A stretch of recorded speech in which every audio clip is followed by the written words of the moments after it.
Hey! Good to see you here in our channel. Here's another great video for you, this time about personal SALN. I will teach you what SALN means, how to compute it in 3 different ways we created here at Invest Money PH, and how it can improve your finances. But first, I invite you to subscribe to our YouTube channel, by clicking that subscribe button, and notification bell.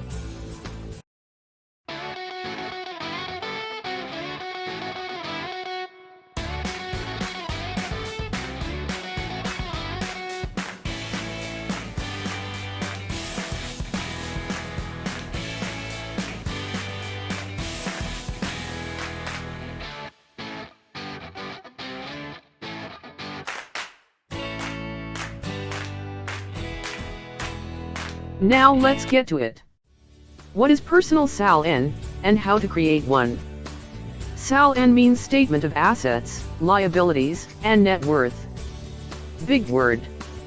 Don't worry, we made it so much easier and simpler for you. Assets simply mean what you own, what you have. Liabilities, meanwhile, refer to what you owe, your debts, what you borrowed. If you subtract the total value of what you owe, your liabilities, from the total value of what you own, your assets, then the net difference shall be called your net worth. Basically, net worth means how rich you are. Put in another way, it shall be the amount left from all your assets after you pay off all your loans.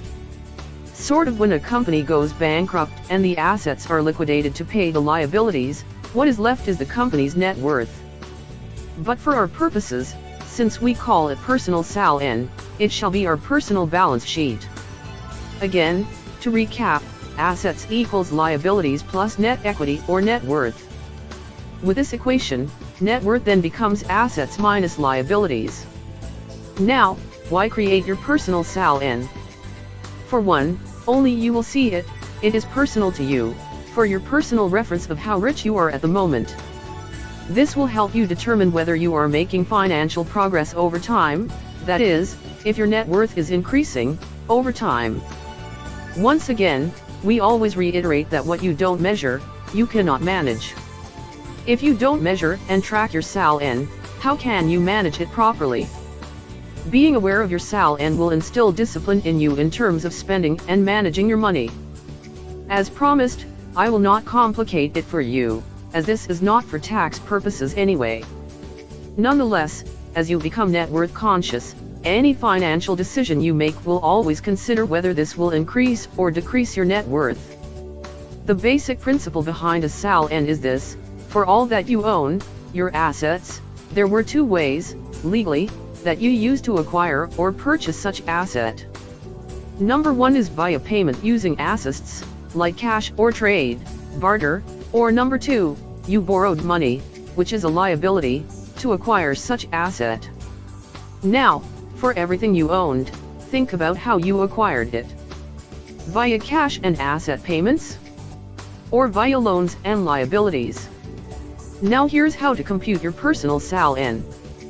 It will be good if you have an Excel spreadsheet with you, and feel free to pause and replay this video, again and again, until you understand the whole concept. Here's a rundown of the items we will need to put a value on. For assets, we have the following. Don't worry, I will discuss each item in detail. For liabilities, we shall list down the following. In the end, we will compute for 3 types of net worth, and I will explain the difference and relevance of each one. Ready? For assets, list down the value of items you own, what is yours right now, regardless of source, whether fully paid or not. Just list down what you own, the value of such properties and investments etc. as of this moment, and not the purchase price. Clear? Asset 1 or A1. Liquid cash. Total the balance and amount of cash you have in easily withdrawable accounts. This includes savings and checking accounts, ATMs, mobile wallets, emergency funds, money under your mattress, those in piggy banks, etc. Asset 2 or A2. Long-term cash. Those parked in time deposits, savings and loans associations, retail treasury bills, corporate bonds, etc. Make sure you don't double count these with A1. Asset 3. Managed funds. These are your investments in mutual funds, UITFs, retirement funds, etc. that you can put a value on. But over time, market value may change and will not be equal to your invested amount. For SALN purposes, be sure to list down the market value, which means inclusive of any paper gains and losses. Asset 4 is the market value of your stock holdings, whether local or international holdings. This value may change daily, hence the updating of this asset is important, at least on a monthly basis. You may also include here, invested or traded amount in forex and cryptocurrencies, if any. Asset 5 is fund value of your insurance, if applicable and available, such as, if you availed a variable unit-linked insurance or VUL. Note, this is not the sum assured, okay? This is the invested portion, so include the market value of such invested portion. But be sure to include only the withdrawable amount, as most insurance providers require that a certain amount is left in the account, and not fully withdrawn, otherwise the insurance policy will lapse. Asset 6 is the insurance sum assured of all your insurance policies. Make sure you don't double count this with A5, okay? This is the guaranteed amount that your dependents will get, in case you die. Again, this amount should not include the insurance fund value, which is A5. Asset 7 is the net worth or value of all your businesses, if you have any. To determine the net worth of your businesses, you will need to do a similar exercise such as this one, or just check the latest financial statements of your businesses from the accountant. Asset 8 will be the real properties, such as but not limited to house and lot, farmlands, vehicles, condominiums, even paintings, and jewelries. Ideally, you list down the estimated market value, inclusive of property value appreciation or depreciation. Include only those with significant resale value. As a general rule, do not include properties such as appliances and gadgets. In my books, these are all expenses, not assets. Another general rule, if you have a long-term loan and use the property as collateral, since that loan will go under your liabilities, you should then include the value of collateral in your asset 8. God forbid, you don't have a long-term loan for your appliances and gadgets, okay? Now sum up all these 8, and you get your total assets. Now time to go to liabilities, what you owe. Liability 1 or L1. Credit card balances. This shall be the total payable balances in all your credit cards. Whether such balances went to purchasing assets, basic needs, or just expenses. This is monitored separately, because this should be paid in full, to avoid incurring high finance charges. The remaining balance of installments via credit cards should also be included here. Liability 2. Short-term loans. By definition, these are the loans that will be fully paid in 12 months or less. Usual samples are salary loans, emergency loans, or personal loans with short tenor. List down the remaining balance as the liability 2, even those informal loans from family and friends. Liability 3. Long-term loans. These are the loans that will mature, or end beyond 12 months from now. Usually, these are the loans with collateral, such as auto loans, housing loans, etc. Liability 4. Insurance payables.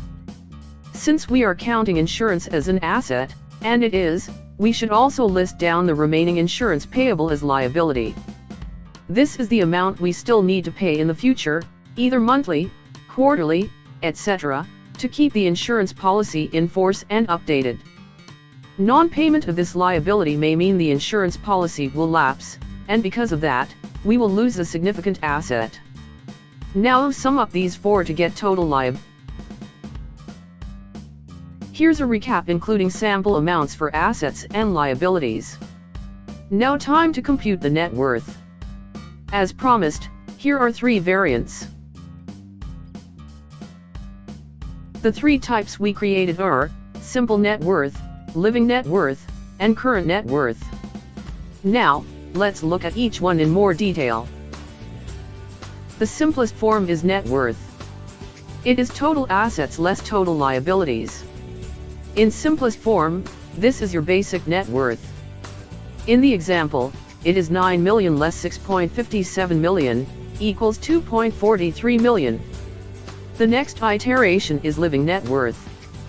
I call this living net worth because this is the net worth while we are still alive. In short, it does not consider the insurance sum assured on the assets side, A6, and on the liabilities side, it does not consider the insurance payables, L4. Again, this is the net worth while you are alive, so it removes the impact of insurance, which can be in millions, because you won't get that amount anyway while you're still alive. So in the example, it will be total assets of 9 million less assets 6 of 2.5 million, so living net assets equals 6.5 million. On the liabilities side, it shall be 6.57 million less 480,000, L4, which then equals to 6,090,000. Deducting 6,090,000 living net liabilities from 6.5 million living net assets equals to 410,000 living net worth. So in this example, much of the net worth is coming from insurance, while the real property assets and business value are almost offset by long-term loans. So, this sample needs to build more assets without incurring debt.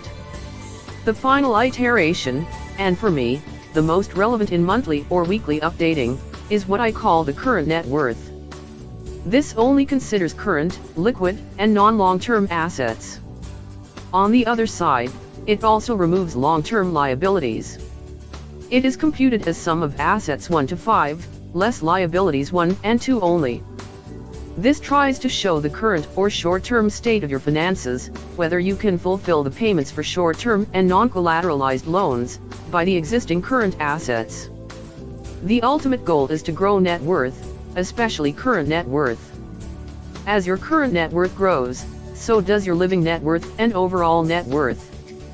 But the converse is not necessarily true.